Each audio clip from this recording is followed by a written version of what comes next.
Ողջույն սիրելի ընկերներ, այսօր խոսելու ենք 2026 թվականի սեպտեմբեր ամսվա կանխատեսումների մասին, որոնք վերաբերում են մեր ջրի երկրորդ նշանի ներկայացուցիչներին, մեր շատ սիրելի խորհրդավոր եւ ուժեղ կարիճներին։ Ինչու ուժեղ, սիրելիներս, որովհետեւ ձեր գլխավոր մոլորակները Պլուտոնը եւ Մարսն են, որոնք կարող են հիմնովին փոխել աշխարհը։ Եվ կարիճը ընդհանրապես որպես ջրի նշան համարվում է շատ ուժեղ նշան, քանի որ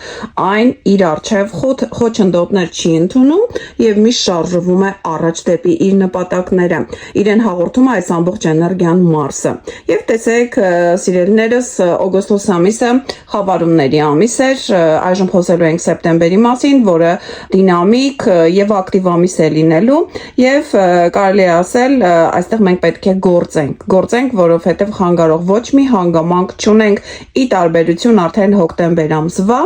երբ սիրելի կարիճներ Վեներա եւ Մերկուրի մոլորակները արդեն հոկտեմբերին ձեր առաջին ոլորտում կունենան հետընթաց, նշանակում է հոկտեմբերի կանխատեսումների արդեն կխոսեմ այդ մասին իհարկե, սակայն նախապես տեղեկացնում եմ, որ եթե կարևոր գործեր ունենք, այդ ամենը պետք է պլանավորենք սեպտեմբերին, հոկտեմբերին թողնել ոչինչ պետք չէ։ Դե ինչ գնացինք, Պլուտոն մոլորակը, ձեր գլխավոր մոլորակը, իհարկե ձեր 4-րդ ոլորտում է, այստեղից դեռևս այն չի շտապում առաջիկա մի 10 տարին դուրս գալ, որովհետև գիտենք Պլուտոնը դանդաղ բարձր մոլորակ է, այն բավականին երկար է մնում ուրեմն որևիցե ոլորտում եւ ամբողջ ամսվա ընթացքում Պլուտոնը բավականին ակտիվ է, տարբեր անձնական մոլորակների հետ ունի որոշակի ասպեկտացիաներ եւ ուրեմն դրական ասպեկտացիաներ եւ որոշակի կարելի ասել սակավաթիվ օրերի ժամանակ էլ բացասական ասպեկտացիաներ, իսկ Մարս մոլորակը ձեր 9-րդ ոլորտում է ամբողջ ամսվա ընթացքում եւ ձեզ հաղորդում է կարելի ասել էներգիա ճամփորդելու, ուրեմն դատական ինչ որ հարցեր լուծելու, կամ օտար լեզու սովորելու, կամ ուսումնական ուրեմն հաստատությունների հետ կապված կամ ինչ որ փաստաթղթային հարցեր լուծելու համար։ Մարսը միայն ամսվա վերջում ամսի 28-ին մուտք կգործի ձեր 10-րդ ոլորտ, որտեղ արդեն կլինի ամբողջ հոկտեմբեր ամիսը։ Դե ինչ գնացինք ամենասկզբից։ Սեպտեմբերի 1-ին ձեր Մարս մոլորակը, որը 9-րդ ոլորտում է, լարված քառանկյան մեջ է Սատուրնի հետ ձեր 6-րդ ոլորտում։ Սիրելի կարիճներ, ուրեմն տեսեք, Սատուրնը բավական երկար ժամանակ է արդեն սկսած փետրվար ամսվանից մուտք է գործել ձեր 6-րդ ոլորտ եւ այստեղ լինելու է մինչեւ 2028 թվականի գարունը։ Եվ նշանակում է,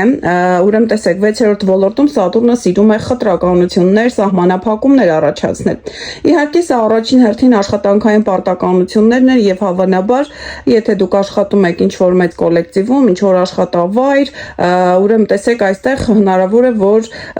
ձեր աշխատակիցների հետ կամ ձեր աշխատանքային պարտականությունների հարցում ինչ-ինչ բաներ ձեր սրտով չեն, որովհետև Սատուրնը այստեղ բերում է դժգոհություն։ Սիրելիներս, նաև Սատուրնը 6-րդ ոլորտում առողջությունն է ներկայացնում եւ հատկապես ոսկրային համակարգն է Սատուրնը եւ նշանակում է այստեղ նաև պետք է այս ժամանակահատվածում ուշադիր լինեք, որպեսզի օրինակ կոտրվածքներ, ոսկորիճակ, չգիտեմ, ատամների հետ կապված խնդիրներ կամ հոդերի հետ կապված խնդիրներ չունենաք։ Եվ հենց սեպտեմբերի 1-ը այդպիսի օր է, երբ դուք կարող եք ունենալ այդպիսի վնասվածք, որովհետև Մարսը գտնվում է ճամփորդությունների ոլորտում, Սատուրնը 6-րդ ոլորտում, այստեղ իրար հետ լարված քառանկյան մեջ են եւ զգուշ եղեք սեպտեմբերի 1-ին, ուրեմն եւ ճանապարհ գնալիս եւ ընդհանրապես կտրող ծակող սուր գործիքների նկատմամբ, որովհետեւ վնասելը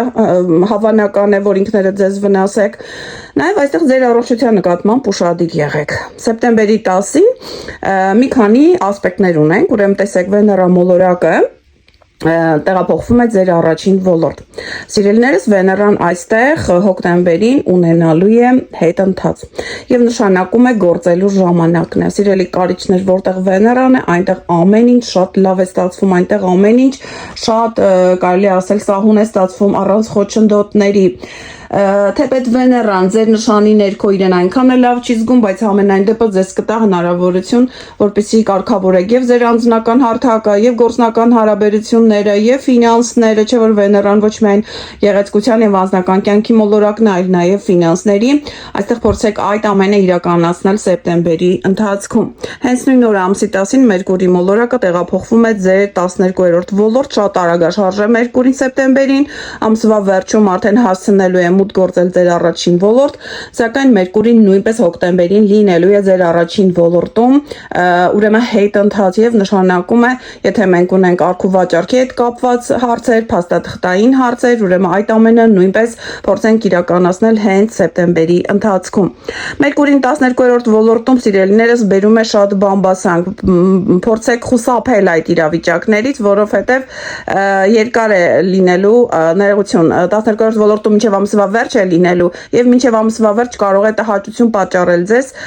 քանի որ սա փակ ոլորտ է եւ հիմնականում այստեղ ակտիվությունը կարծես մեջքի հետևում է լինում եւ մինչև ամսվա վերջ կարող է բերել բամբասանք ձեզանից կամ ձեզ ստիպեն, որ դուք ուրիշների մասին խոսեք, այնպես որ այդպիսի իրավիճակների մեջ փորձեք չհայտնվել։ Հենց նույն օրը սեպտեմբերի 10-ին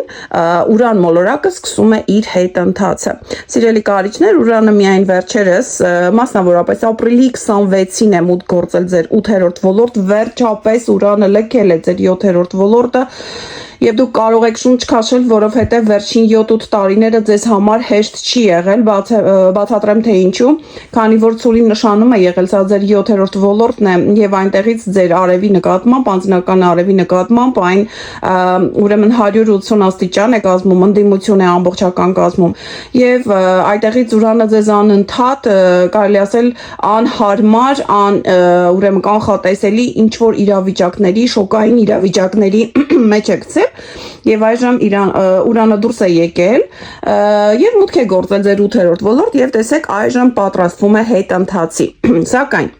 մինչև հետընթացը Ուրան մոլորակը կանգ է առնում, այն դանդաղ մոլորակ է եւ անմիջապես ակտիվ չի սկսում հետ շարժվել, այն պետք է կանգ առնի, որ հետո իր ուղղությունը փոխի եւ Ուրանի կանգի ժամանակ միշտ ունենում ենք ինչ որ իրավիճակներ, որոնք մենք չենք պլանավորել եւ այս իրավիճակները սեպտեմբերի 10-ին 11-ին կարող են կապված լինել ֆինանսական ինչ որ հարցերի հետ։ Ուրանը հետընթաց լինելու է մինչև փետրվարի 8-ը, Ուրանի մասին կունենամ առանձին հոլովակ նրա հետընթացի մասին եւ սիրելիներս ուրեմն ուշադիր եղեք այս օրերին, որպեսզի հանկարծ ֆինանսական կորուստներ չունենաք։ Սեպտեմբերի 11-ին նորալուսին ունենք, այս նորալուսինը տեղի է ունենում ձեր 11-րդ ոլորտում։ Սիրելիներս, երբ նորալուսին է, մենք գիտենք ինչ որ նոր բան, նոր ծրագիր, նոր մարդիկ, նոր հնարավորություններ են սկսվում մեր կյանքում։ 11-րդ ոլորտը ընկերական միջավայրն է, միգուցե նոր ընկերություն, նոր շրջապատ։ 11-րդ ոլորտը on-line հարթակն է, միգուցե այստեղ գրանցվում եք, սկսում եք որոշակի մարդկանց հետ շփվել, ինչ որ խումբ եք բացում կամ ինչ որ վլոգ եք վարում կամ ինչ որ բիզնես եք ստեղծում on-line հարթակում, ուրեմն տեսեք այստեղ 11-րդ ոլորտը այդ ամենի հետ է կապված։ Նաև 11-րդ ոլորտը մեծ աշխատանքային կոլեկտիվն է, հնարավոր է որ ձեզ աշխատանք առաջարկեն եւ դուք սեպտեմբերի 11-ից հետո ուրեմն սկսեք աշխատել ինչ որ շատ մեծ թվով մարդկանց հետ։ Ամսի 12-ին արդեն ունենք հոյակապ օր, տեսեք ձեր գլխավոր մոլորակ Պլուտոնը, այստեղ տրին ասպեկտի մեջ է մեր փոքրիկ անձնական մոլորակ Մերկուրիի հետ եւ նշանակում է տանը ինչ որ շատ լավ իրադարձություն պետք է տեղի ունենա։ Պլուտոնը քանի որ ձեր տանն է գտնվում 4-րդ ոլորտում, սիրելիներս, այնինչ ասպեկտացիա որ կազմում է, բերում է իր դրական կամ բացասական հետևանքները բերում է դեպի տուն։ Իսկ ամսի 12-ի այս հիանալի ասպեկտացիան խոսում է այն մասին, որ տան մեջ է լինելու ինչ որ կարևոր իրադարձություն, ինչ որ կարևոր գնում կամ հնարավոր է օրինակ աշխատանք առաջարկեն, որ դուք տանից պետք է կատարեք կամ հնարավոր է ձեր տան անդամներից ինչ որ մեկին շատ լավ ուրեմն ինչ որ իրավիճակում հայտնվի այդ մարդը, օրինակ ասենք աշխատանք, լավ վարձատրվող աշխատանք առաջարկեն կամ տանը ինչ որ կարևոր իրադարձություն լինի, օրինակ երեխայի ծնունդ։ Ամսի 14-ին նույնպես ունենք շատ լավ ասպեկտացիա, ձեր երկրորդ գլխավոր մոլորակ Մարսն է այստեղ արևի նկատմամբ սեքստիլի մեջ եւ նշանակում է ամսի 14-ը շատ հաջող է ընկերական հանդիպումների, ճանապարհ գնալու, քննությունների, դատական հարցերի, ուսումնական բոլոր գործընթացների համար։ համար, սիրելիներս։ Եվ այսօր ամսի 14-ը նաև չի բացառվում, որ նոր ծանոթություններ կարող են լինել ձեր ընկերական միջավայրում։ Սակայն ամսի 14-ի երեկոյան Սև Լուսինը Լիլիթը մուտք է գործում ձեր երրորդ ոլորտ։ Սիրելիներս, Լիլիթի մասին ունեմ առանձին հոլովակ, կարող եք այն դիտել, եթե դեռ չեք դիտել, ուրեմն Սև Լուսինը 9 ամիս է գտնվում որևիցե ոլորտում եւ այժմ սեպտեմբերի 14-ին մուտք է գործում ձեր երրորդ ոլորտ եւ այստեղից դուրս կգա միայն 2027 թվականի հունիսի 11-ին։ Ուրեմն տեսեք, Սև Լուսինը մինչ այդ գտնվել էր ձեր երկրորդ ֆինանսական դաշտում եւ բերել էր անընդհատ խնդիրներ, միգուցե ձեր գործատուի հետ, միգուցե դուք այնքան էլ ճիշտ չէիք ֆինանսական գրագիտություն ցուցաբերել եւ ձեր ֆինանսները ճիշտ չէիք տնօրինել կամ աշխատանքի հետ կապված, ֆինանսների հետ կապված որոշակի բարդություններ կային։ Այժմ Սև Լուսինը լքում է այդ երկրորդ ֆինանսական դաշտը, շատ լավ է դա, սակայն մուտք է գործում երրորդ ոլորտ, որտեղ խնդիրներն են եղբոր կամ քրոջ հետ, խնդիրներն են հարևանների կամ ազգականների հետ, խնդիրներն են ավտոմեքենայի նրա առք ու վաճառքի կամ վերանորոգման հետ, խնդիրներն են դասընթացների կամ փաստաթղթերի հետ։ Ուրեմն Սև Լուսինը այդ ամենի հետ կապված առաջացնելու է խնդիրներ։ Սև Լուսինը ընդհանրապես լավ բան մարդու կյանքում չի բերում։ Այն ուրեմն անգամ եթե լավ ասպեկտացիաների մեջ է, այն բերում է գայթակղություններ։ Ամսի 15-ին ունենք լարված օր, Վեներա մոլորակը ձեր առաջին ոլորտում է եւ քառանկյան մեջ է ձեր գլխավոր մոլորակ Պլուտոնի հետ չորրորդ ոլորտում, նշանակում է տանը ինչ որ իրադարձություն կարող է լինել բացասական, ինչ որ կոնֆլիկտային կամ ինչ որ տարաձայնություններ կամ ինչ որ այստեղ կարող է նաև տեսեք տան անդամների հետ կապված ինչ որ մի լարված ինչ որ իրավիճակ կարող է ստեղծվել, օրինակ ասենք ձեր ծնողը կամ ձեր եղբայրը, ձեր քույրը կարող է ունենալ դրսում ինչ որ ուրեմն խնդիր, որ կգա արդեն կպատմի տանը եւ տանը կստեղծվի այդ լարվածությունը։ Ամսի 26-ին ունենք Լուսին եւ այս Լուսինը տեղի է ունենում ձեր 6-րդ ոլորտում, այնտեղ որտեղ Սատուրն մոլորակն է, սիրելիներս։ Սա վերջակետ է դնում։ Վերջակետ է դնում մի իրավիճակի, որը մինչ այդ կար, որը սկսվել էր 6 ամիս առաջ, որովհետեւ մենք նորալուսին ունեցել էինք 6 ամիս առաջ եւ նշանակում է այն հարցերը, աշխատանքային այն ծրագրերը, ձեր աշխատանքային պարտականություններն ու գրաֆիկը, ուրեմն այդ ամենը, ուրեմն պետք է այստեղ հստակեցվեն։ Միգուցե ավարտվում է ինչ որ աշխատանքային գործունեություն, ասենք